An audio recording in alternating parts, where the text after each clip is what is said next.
In a world full of robots, my kids will know what to do. Watch this clip. They don't need to become builders.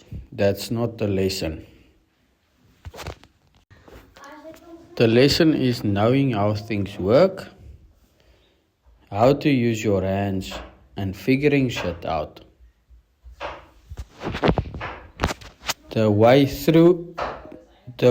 to it is through it.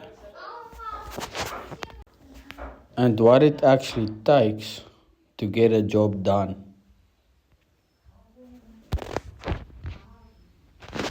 Here we are carrying the beams out after 3 hours of work.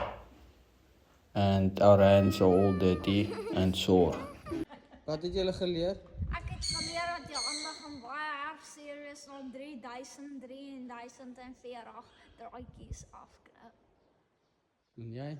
Ek het geleer om responsibility te vat. En dat hy as bang iemand nie hierso is nie en dat mense se gesig baie kapot raak en jy moet kan draadjies buig as jy groot is.